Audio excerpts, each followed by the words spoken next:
तो कहानी का शीर्षक है प्रेम की बिरादरी। जाति में बाजे बजाकर शादी हुई थी। पत्नी ने 7 जन्मों में से किसी दूसरे पुरुष को नहीं देखा। उन्होंने अपने लड़के लड़की की शादी सदा मंडप में की। लड़की के लिए दहेज दिया और लड़के के लिए लिया। एक लड़का खुद पसंद किया और उसे लड़की का पति बना दिया। एक लड़की खुद पसंद की और उसे लड़के की पत्नी बना दिया। सब कुछ उनका पवित्र है, प्रॉपर्टी है। फुर्सत में रहते हैं, दूसरों की कलंत चर्चा में समय काटते हैं। जो समय फिर भी बच जाता है उसमें मूछ के सफेद बाल उखाड़ते हैं और बर्तन बेचने वाली की राह देखते हैं। पवित्रता का मुंह दूसरों की अपवित्रता के गंदे पानी से धुलने पर ही उजला होता है। वे हमेशा दूसरों की अपवित्रता का पानी लोटे में ही लिए रहते हैं।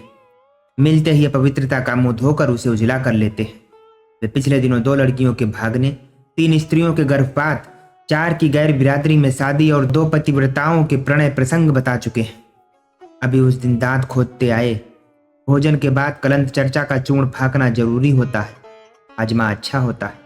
उन्होंने चूर्ण फाँकना शुरू कर दिया। आपने सुना, अमुक साहब की लड़की अमुक लड़के के साथ भाग गई और दोनों ने इलाहाबाद में शादी कर ली। कैसा बुरा जमाना आ गया। मैं जानता हूं कि वे बुरा जमाना आने से दुखी नहीं, सुखी हैं। जितना बुरा जमाना आएगा वे उतने ही सुखी होंगे।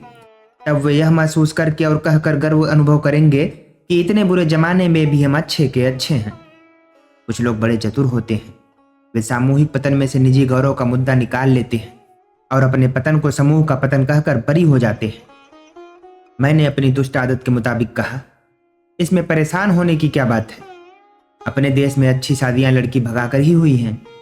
कृष्ण ने रुक्मणी का हरण किया था और अर्जुन ने कृष्ण की बहन सुभद्रा का। इसमें कृष्ण की रजामंदी थी।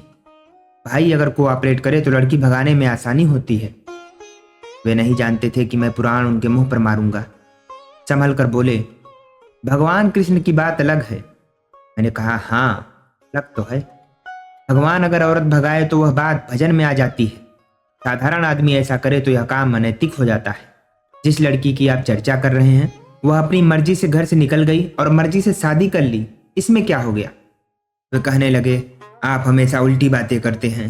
रीत नीति परंपरा विश्वास क्या कुछ नहीं है। आप जानते हैं लड़का लड़की अलग जात के हैं।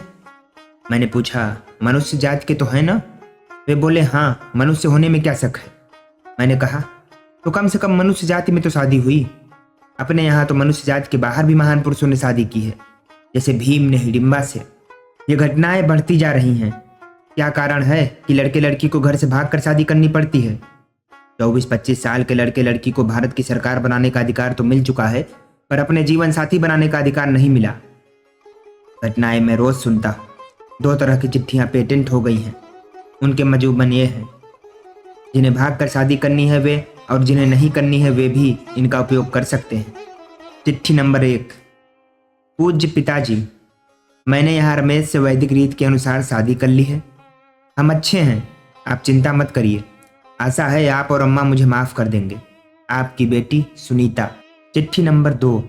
प्रिय रमेश, मैं अपने माता पिता की इच्छा के विरुद्ध नहीं जा सकती। तुम मुझे माफ कर देना। तुम जरूर शादी कर लेना और सुखी रहना। तुम दुखी रहोगे तो मुझे जीवन में सुख नहीं मिलेगा। हृदय से तो मैं तुम्हारी हूँ। 4-5 साल बाद आओगे तो पप्पू से कहूंगी, बेटा मामा जी को नमस्ते करो। तुम्हारी विनीता। इसके बाद एक मजेदार क्रम चालू होता है। माँ बाप कहते हैं, यह हमारे लिए मर चुकी है, अब हम उसका मुंह नहीं देखेंगे।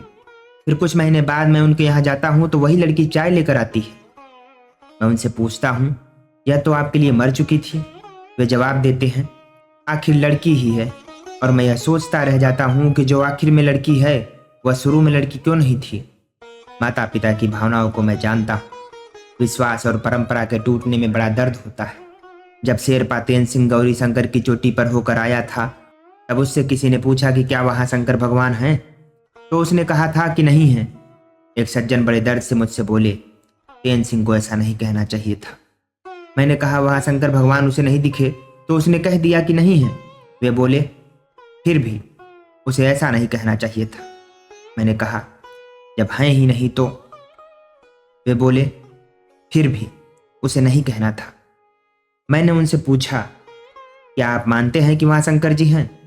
उन्होंने कहा, यह हम भी जानते हैं कि वहाँ शंकर जी नहीं हैं, पर एक विश्वास हृदय में है कि शंकर जी हैं, वे औढ़रदानी हैं। कभी कोई संकट हम पर आएगा तो वे आकर हमें उबार लेंगे। झूठे विश्वास का भी बड़ा बल होता है, उसके टूटने का भी सुख नहीं दुख होता है। एक सज्जन की लड़की दूसरी जात के लड़के से शादी करना चाहती थी। यह माँ बाप का जाति प्रथा की शाश्वतता में विश्वास आड़े आ गया।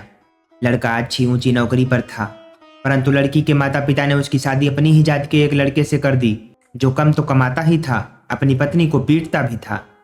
एक दिन मैंने उन सज्जन से कहा कि सुना है लड़की बड़ी तकलीफ में है, वह उसे पीटता है। उन्होंने कोई जवाब नहीं दिया। जवाब देते भी तो क्या देते, इसके सिवा कि इतना तो संतोष है कि जाति वाले से पिट रही है। आखिर ये लोग किस परंपरा को, किस आदर्श को मान रहे हैं? राम मर्यादा पुरुषोत्तम है, सीता महासती है। इनसे श्रेष्ठ स्त्री पुरुष की कल्पना और ऐसे अच्छे विवाह की कल्पना इस समाज में नहीं है।